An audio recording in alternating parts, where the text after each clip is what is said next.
Hey guys, it's Drew again. Babe Ruth, Ty Cobb, Walter Johnson, Stan Musial, even Jackie Robinson. All these guys are in a set from 1950 I had never heard of before. And recently, I picked up a card from my own personal collection I can't wait to show you. So let's check it out.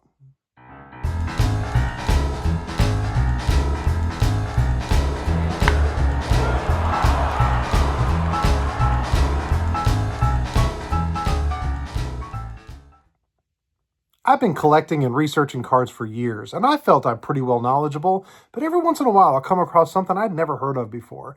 That includes this set. This set's got 120 cards in it, and it's made up of modern players, mostly guys from the 1950-49 season, but also some pre-war guys like I told you about, guys like Lefty Grove, Ty Cobb, Walter Johnson, Babe Ruth, and so on. There's so many great stars packed into this set. How come I've never heard of it before? Well, it doesn't even have a name. It's just by its standard card catalog designation, which is the R423.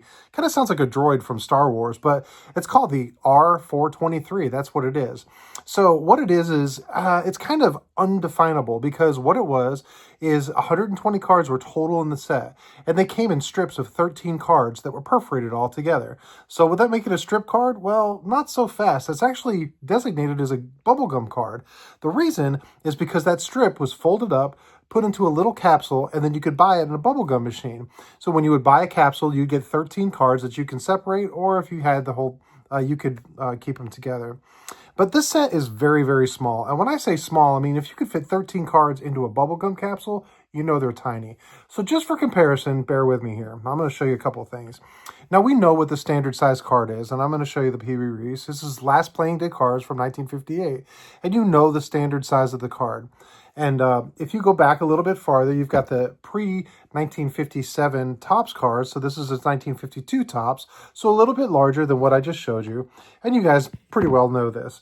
Bowman at the time was doing a little bit smaller cards. So this is the two 1952 Pee Wee Reeses, Topps and Bowman, a little bit smaller. If you go back a little bit farther than that, you've got, say, the 1949 Bowman, which is even smaller. And a lot of people I've heard don't like this. This is just too small, too tiny. They don't like it, especially compared to some of the bigger issues.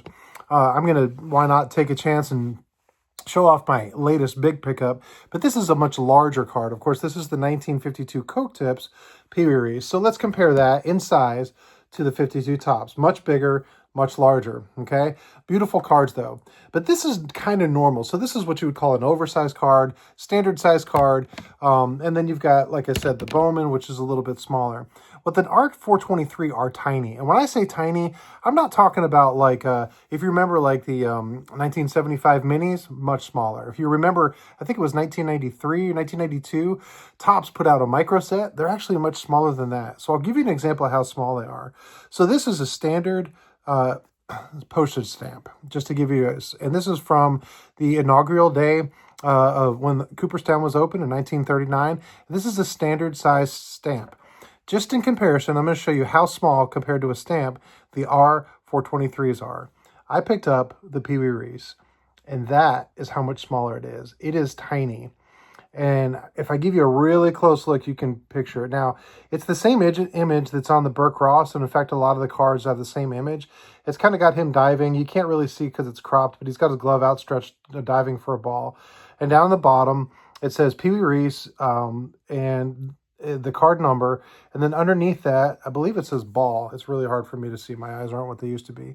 The back rather, this is the orange, and the orange is the most common color, but there are other colors, purple, I think red, blue, I don't remember the colors, but orange is the most common. It just sort of shows an infield with some players standard on them, and they're all the same.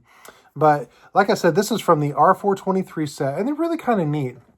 They're not super expensive, and like I said, I had never heard of seeing these before. And it's kind of weird because look how small these are. It's almost amazing that these were even saved. You know, I mean, you can picture cards like this. You can get a stack of these, and like kids would do, and they put a rubber bands around them, and they get put into a cigar box or a shoe box, and then found years later. They were put inside of a book maybe, or in a scrapbook.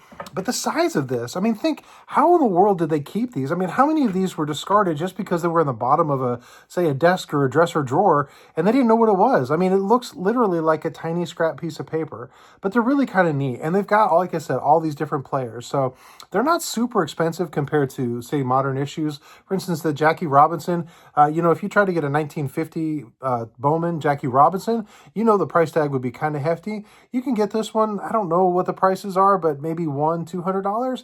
And for a Jackie Robinson from 1950, not bad. Now, you're going to need to get a jeweler's loupe to look at it, but still, it's a great picture, and I just love having the Reese. And anyway, I just thought I've never seen it before, and I thought I'd share it with you guys. But it's just kind of neat, different innovations that companies went through to sell their products.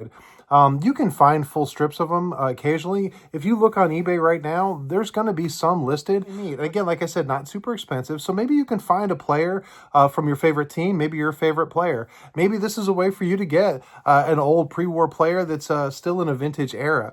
I don't know. Pick one up if you want. Look them up. Kind of do a little research. They're really kind of fun. They're kind of neat. They're definitely quirky. And I really like having this because in my Pee Wee Reese case, I've got this right next to this. And it's kind of funny to see the size difference, but there they are. So anyway, I just thought I'd share that with you. Really happy to pick this up. I've actually had this for a few months now, but I didn't want to show it off until after I secured my Coke tips and did the big reveal like I did a few weeks ago. So this is definitely the largest Pee Wee Reese I have, and this is the smallest. So there's the two extremes, the juxtaposition between the two, and I just love both of them. They both tell a story. They're both super fun to have. So anyway, I appreciate you guys coming along. Until next time, you guys be good.